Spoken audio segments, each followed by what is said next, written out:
guys, welcome back. This is Obzzarvatory. We're doing a little review of sorts of the winter alpha event of Albion Online.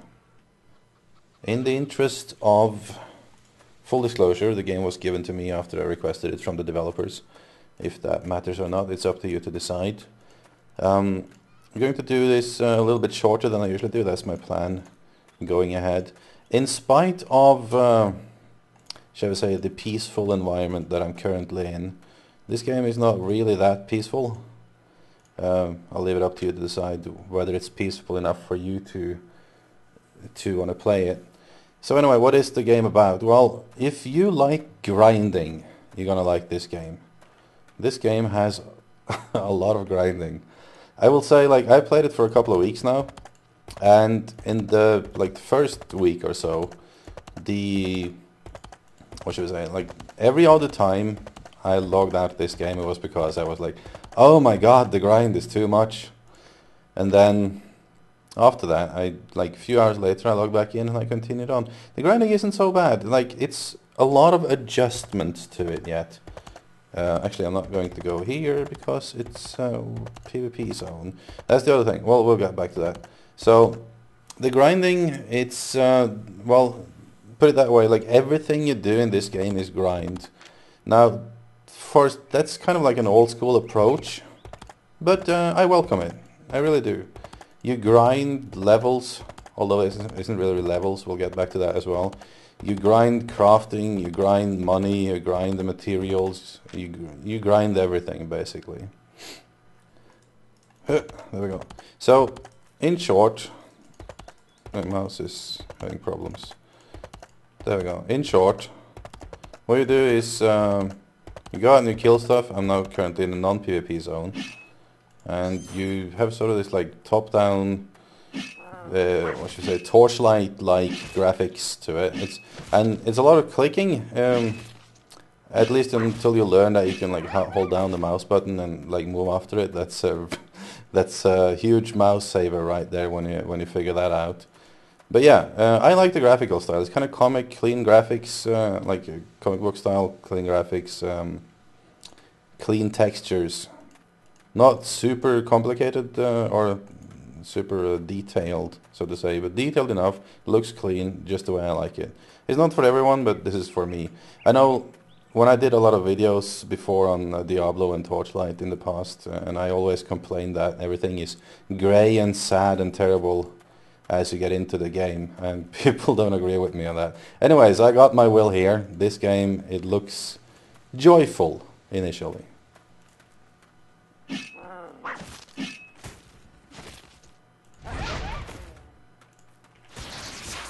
Yay, rabbit. So let's have a look at it. So there's this divided into zones. There's a lot of zoning. It's in a sandbox setting. It's not really open world in that sense. It's a lot of zoning. Let's have a look at it. First, look, like right now I'm in a town, and there's a whole lot of economy and stuff involved with that. And then if I go out of the town view, we can go to the world view. There's different zones around the place. So look at this one. That's where I am now. And then where you saw me initially in the video, that's like these private islands. Those are instanced. So you can buy an island, which is pretty cheap compared to buying property everywhere or other places. You can also own property in the town, like here, or in the forests, or in different places. And then there are three different types of zones. So towns are safe areas, as are these here, you can see here. Then we move on to these sort of like with skulls on it, yellow skulls. Those are like medium PvP in the sense that they are sort of, you have to tag yourself PvP, although someone that other people that are tagged PvP can still attack someone who isn't. So it's kind of full on PvP. I don't really understand the difference, but this is based all on my experience with the game. I don't really know that much about the game. This is what I've learned in the two weeks I've played. Then you have this full on PvP where you automatically all are tagged PvP when you go in here. And then in each of these there are some dungeons. You can go into the dungeons to farm those. Dungeons in PvP areas are obviously a meeting place for people who want to kill each other. So all in all, you want to be in a group in this game, not just for PvP, but it's generally a lot more fun in a group because of all the grinding. Alright, so those of you who've followed the channel for some years now, you might remember my initial reaction when I saw the skill tree of Path of Exile. This is the skill tree of Albion Online. It looks kind of similar in a way. More organized. I like this better actually. But it works very differently. Path of Exile is mostly passives. Passive bonuses.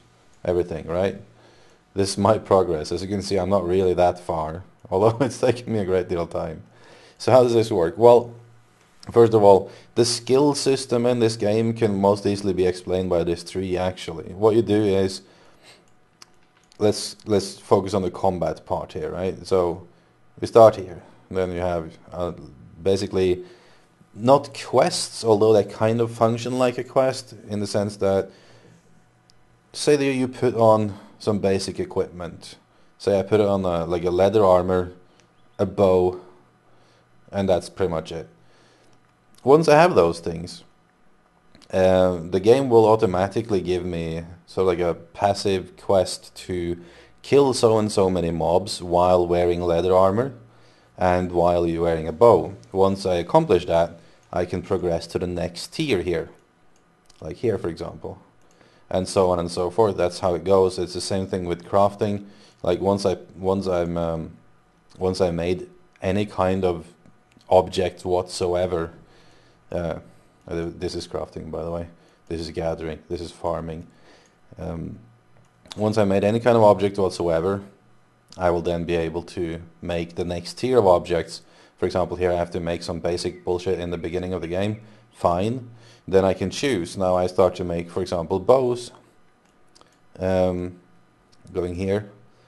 And once I made a whole ton of bows, I can then choose to specialize, or not choose to specialize, but I have the option to make some other things. Once I made, for example, a number of daggers, I can move on to make like dual daggers. And if I progress through and make a lot of dual daggers, I can initially make whatever this is, like claws, and it continues like that. Some of these trees, they branch, some of them don't. And the very same thing with combat. Like once I've killed like a whole bunch of people wearing a torch as an offhand, I can choose to start wearing a totem as an offhand. If I continue doing that, I can start wearing a horn as an offhand. And I have to do this, and the armor as well spreads the same way. Initially, like you unlock the ability to wear a certain type of leather armor, a certain tier of leather armor. Once I do that for so and so long, kill so and so many mobs with it, I then have 3 separate trees: the head, the chest, and the boots. And that's fine because most people will actually mix them up for the resistances. So for example, I will unlock specifically the skill tree for leather head, plate, chest, and cloth boots. And that's pretty much how the skill tree works. And what you have to deal with here is a whole lot of weapons. That's the other cool thing. There's a lot of things. Initially it looks like you have the sword, you have the bow, and you have the staff. Wrong.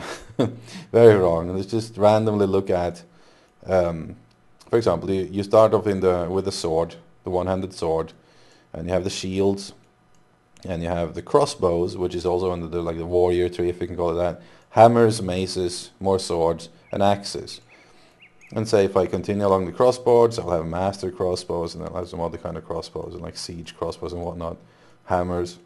All of these have special properties. We can have a look at some of the weapons as part of explaining the skill system, because the skills, as you can see over here, the interface, by the way, look like this because this game is also going to be working on tablets and such, which is kind of cool.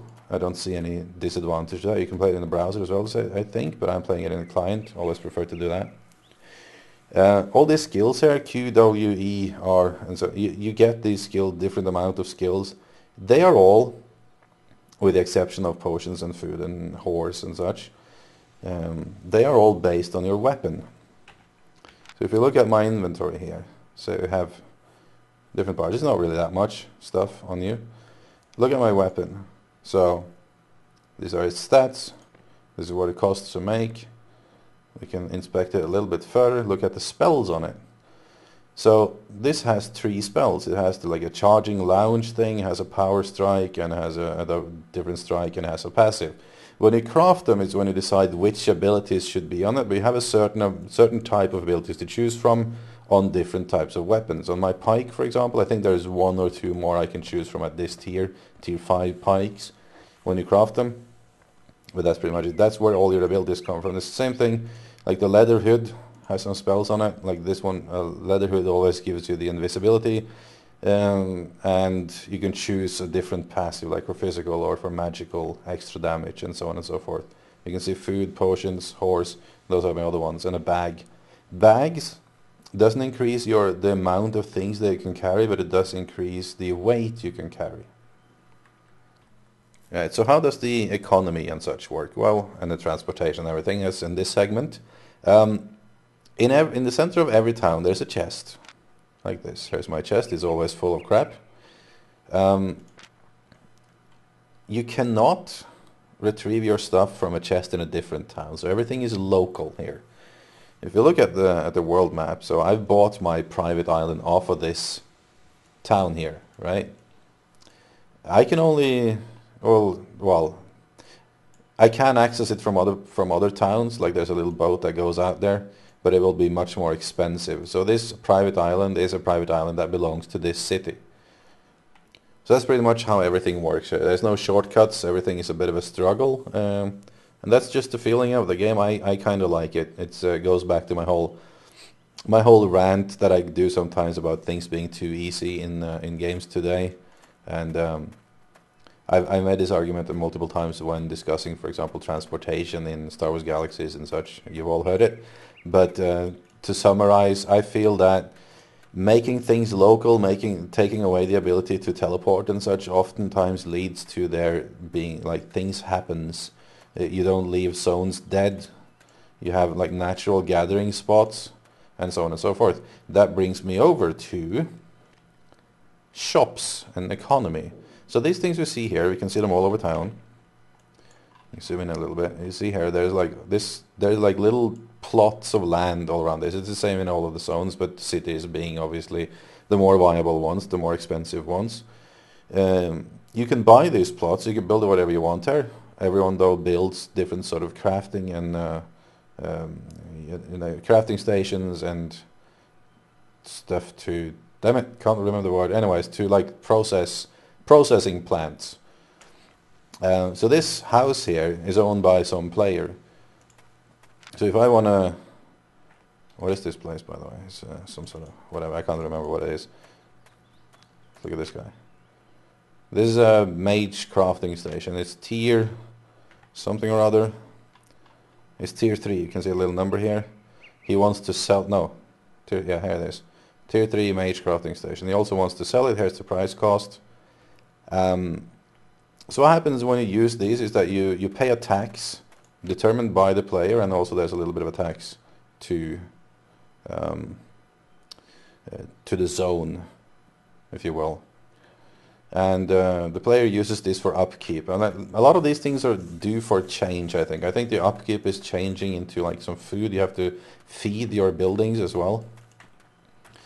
But you want to, in my opinion, if you're going to build like a repair station like this guy is, or a crafting station of some kind, don't build it on your island. Use your island for farming, because here you can actually finance it as long as there is actually any traffic and use for it here. But then again, you have to consider the competition. So let's see if we can find like 2 of the same things here. Here we have 2 places. This is tier 3. This is tier 4.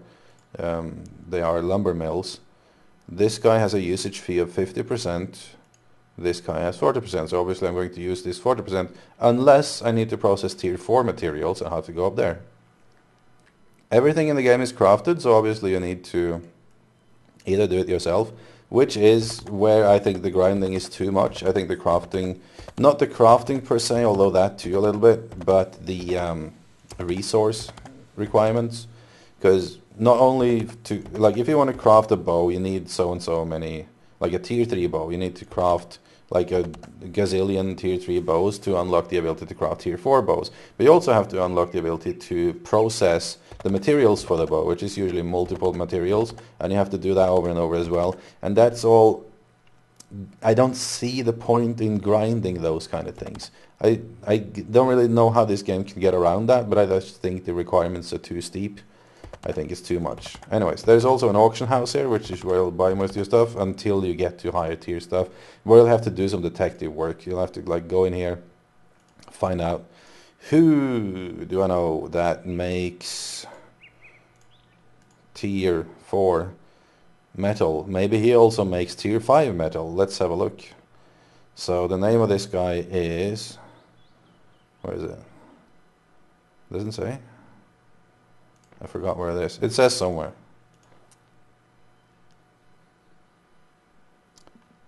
Alright, I'm sure it used to say somewhere. Anyways,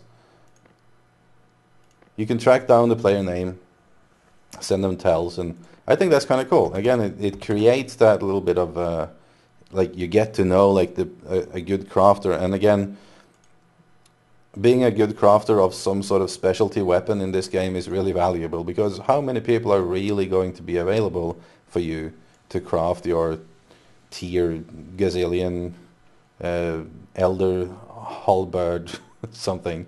It's kind of it's so specialized that you have to know people. I think that's cool. Let's go to the island.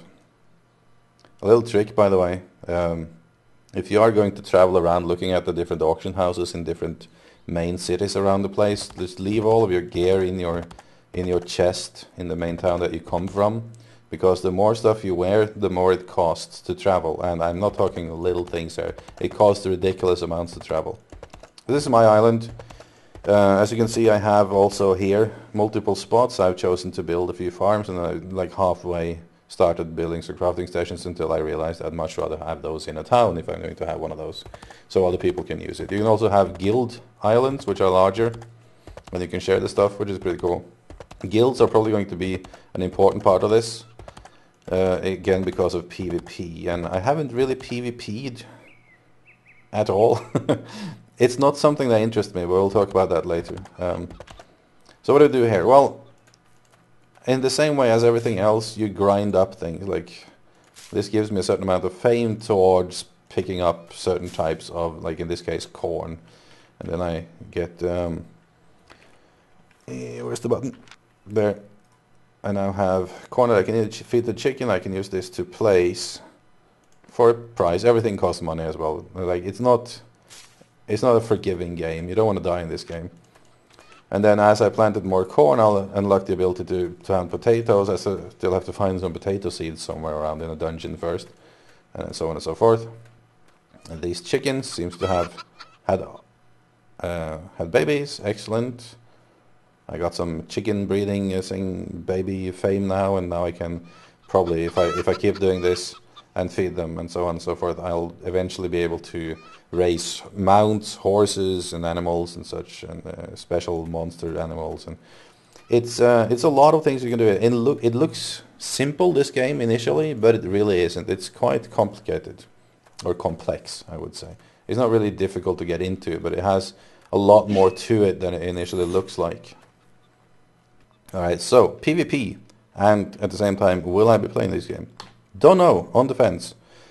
Reason being, and there's a whole other video in and of itself, but I feel like this game is going to be, endgame of it, quite PvP focused. Now they're constantly changing things around in this game, like pretty drastic things, so I can't really say yet. We'll have to see. The next alpha event will be sometime this summer, and then the beta sometime the winter. The only way to get in right now is through buying founders packs, but if you look up here, and I should be able to, there we go.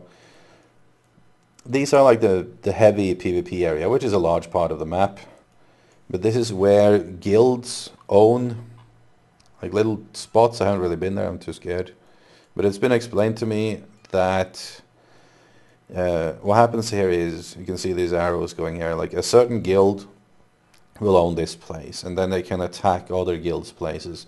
And that's not going to be like a full-on Zerg Rush kind of PvP. So when they announce their plans, so to say, to attack this place, they will set a timer.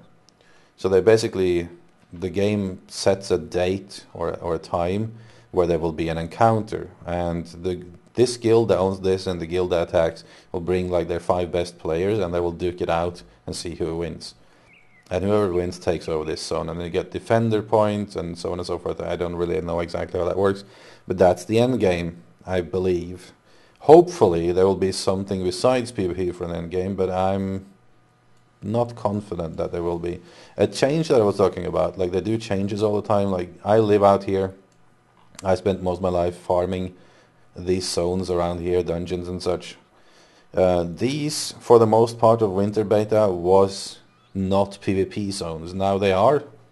So basically anything above like tier 3 stuff seems to be now like PvP based, and this is just for me. I'm not personally interested in that like everywhere. I would like for there to be a way to participate in endgame without doing PvP. I don't know how the PvP in this is in the oh my god, in this game yet though, so I'm leaving the options open, and also I'm leaving the option for changes to the game mechanics there open. But my reason for it is, first of all, it's been a long time since I've seen some good actual PvP in games, and this game being so grinding, and the fact that you drop your loot or your gear when you die, just doesn't seem fun. It seems like if I am out here farming and I lose my tier 5 equipment now and I don't have any backup, it will cost me such an incredible amount of time, money and resources to get anything back that I can farm with, only to go out and probably be ganked again, that for me it's not really worth it. So that's my one big hesitation about this game. If that's the way it's going to work, I'll probably won't be playing it. Well, I will be in the next beta, but probably not a whole lot. But that's not how everyone thinks. I'm grown less and less fond of PvP as I grow older. So yeah, some people might enjoy that. Probably a lot of people, most people will enjoy that. We shall see. Other than that, I think the game holds a lot of promise. I'm looking forward to it. I don't think I will go full out in it until like a year from now when it's closer to release, because again it's very, very grindy, and I don't want to grind it up to a whole lot of levels and burn out before the game is actually released. But if you do want to go in and try it now, you can get some founders packs. There's a link in the description below for my founders pack, which doesn't really do anything in terms of finances for you or me, but I will get some in-game gold. I appreciate that. Payment wise, the game will initially be free to play, or not initially, eventually be free to play, but with some kind of premium membership that I haven't got the details of. But I don't think it will be pay to win in any way. I think it will just be a way for you to get gold, which is a different currency than the silver that you find in game, and you use it for mostly the same things, except there's a few things you can only buy with silver actually, so you can't use gold for anything you couldn't also do with in-game currency. So yeah, that's pretty much it. I hope that was somewhat useful to you, and I'll see you guys around for the next video. Take care.